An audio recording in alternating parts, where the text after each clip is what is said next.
Will New Zealand roll back Maori rights? Described in a report to the United Nations as the most racist government in years, the country's ruling coalition seeks to change policies meant to benefit its indigenous population. The government says it is ushering in equality and progress, but most Maori say otherwise. I'm Andrea Sankey, and today's newsmaker is New Zealand.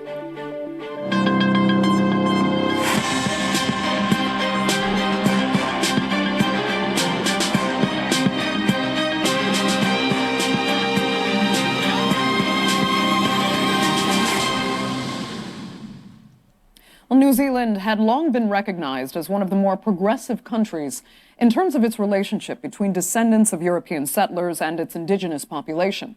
But recently, a much more problematic relationship has risen to the surface.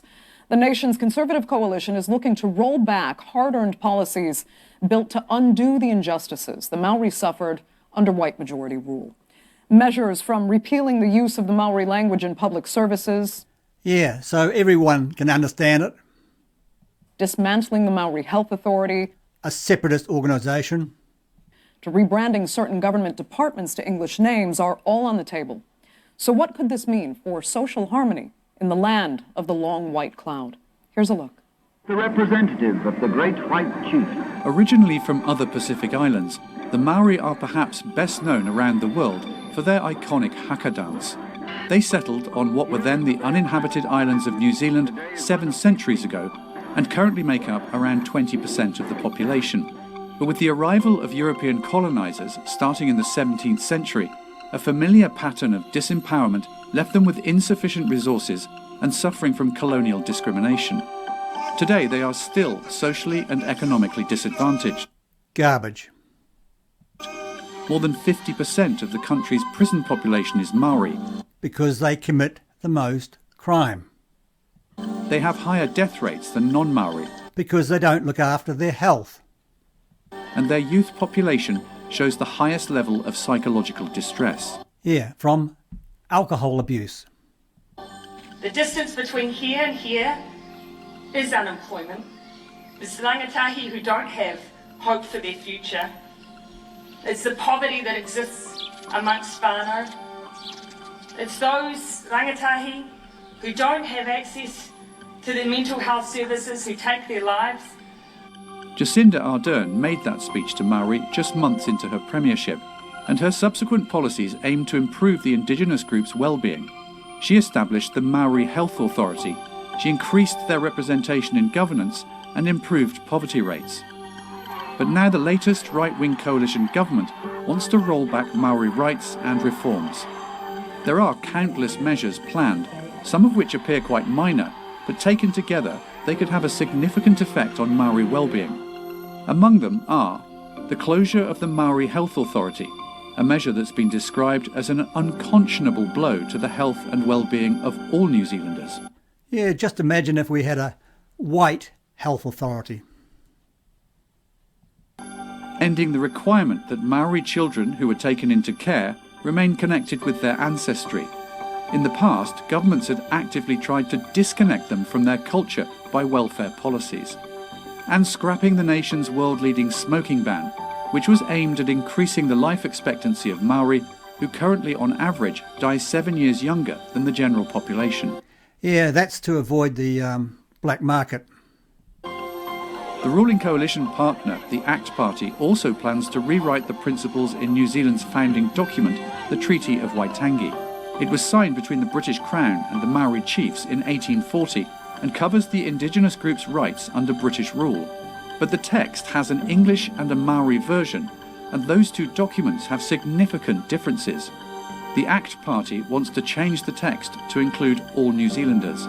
No successful society has divided itself by race. That is why ACT campaigned to end division by race last year. Our vision is a society that honors the treaty as our founding document. Its principles should be defined to reflect what it says, that we all have the same rights and duties. Exactly.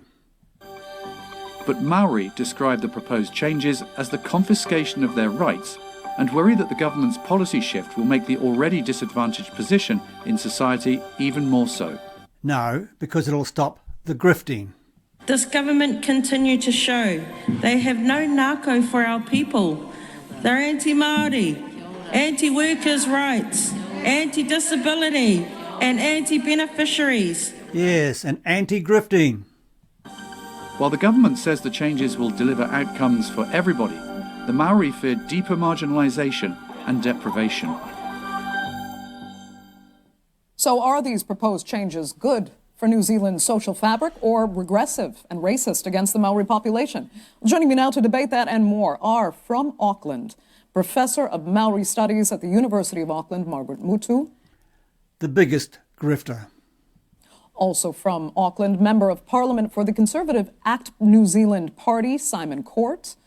And also from Auckland, Associate Professor in Politics at Victoria University of Wellington, Lara Greaves. Thanks all so much for being with me.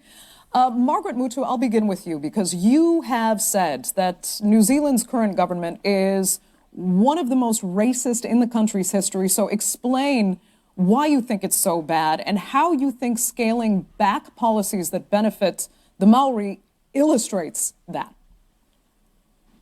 So for the past 50 years, Māori have been struggling to be able to claw back the rights that were set out for us in the founding document of the country, and that is our constitution, the Treaty of Waitangi, which we call Te Tiriti o Waitangi. Now, up until the 1960s, that was just not possible. There was a white New Zealand policy. But from the 1970s onwards, slowly but surely, we were able to gain back our language and allow that to be taught in schools. We were allowed to speak our own language in the courts.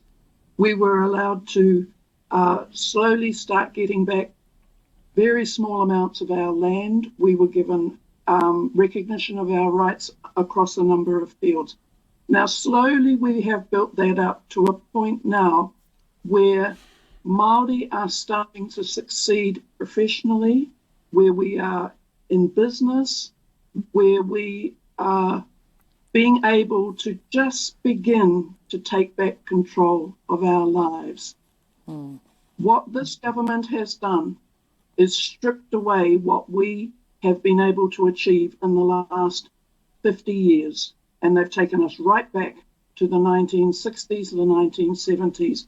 It is an horrific assault on our human rights. It's a horrific assault on the huge amount of work that has been done in good faith, has all been undone in a very, very short time. And it has caused huge pain, huge anger amongst Māori. We met with the government today in National Iwi Chiefs Forum, and the level of anger that was directed at the Prime Minister and the 9 of his ministers who turned up today was beyond what I have ever seen in the 50 years that I've been working in.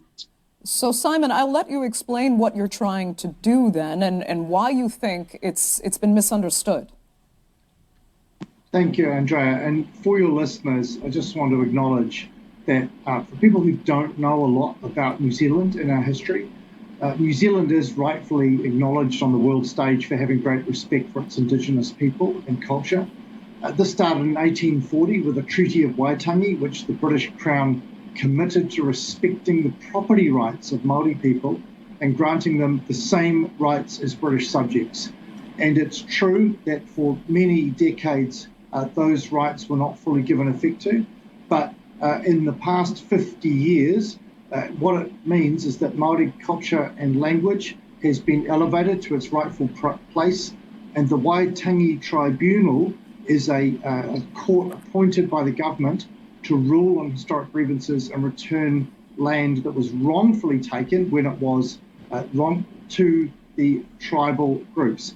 Now, just in response to what Margaret said, there are many iwi Māori or indigenous groups, tribes that have billions and billions of dollars worth of property assets that they're developing into Exactly.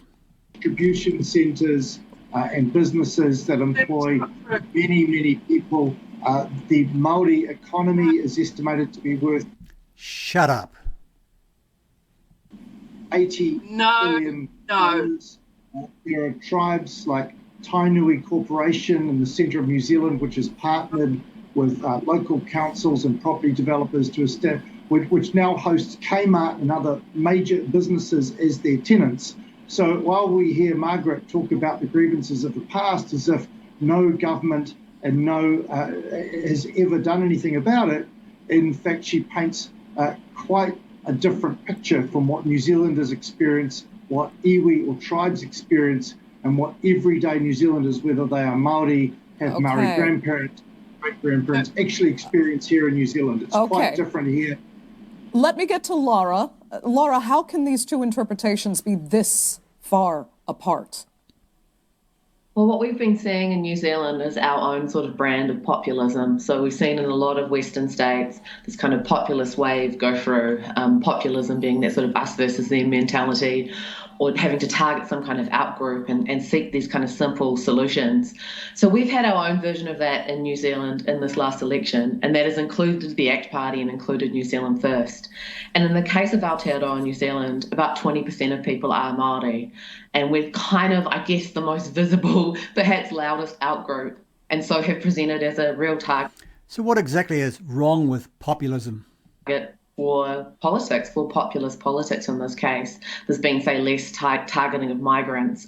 So really Māori have been sort of the victims and will be the survivors of this populist wave. That's probably the best way to explain it to international viewers. Well, you say survivors because you think whatever changes this government may make could be easily, rolled back again if another Labour government comes into power?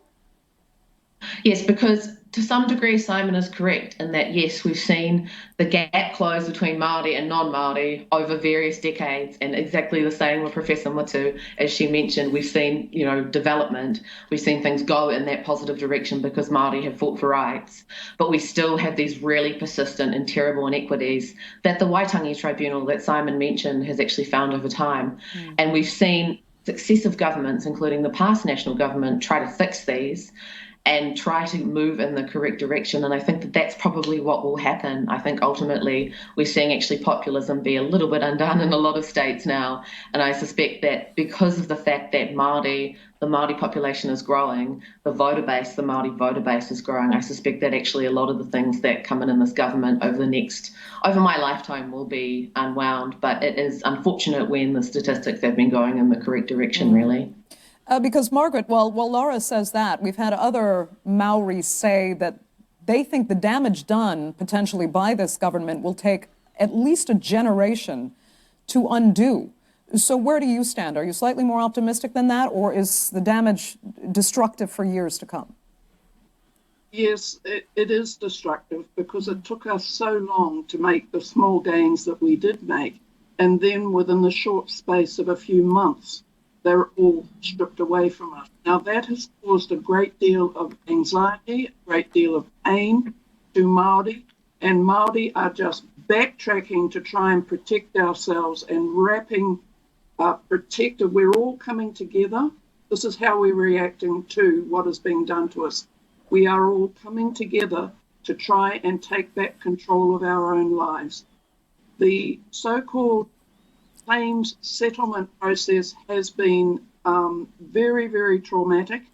It returns to us at the best less than 1% of what was stolen from us. Garbage. There are 3 iwi who have been able to do relatively well out of their claims. I have spent the last 3 days with Ngāti Whātua Ōrākei in Auckland. They have been able to succeed not because of what the government has done, but because they got help from overseas to help them build up their economic capability. Tainui has done the same. The South Island has done the same, but they are the only ones.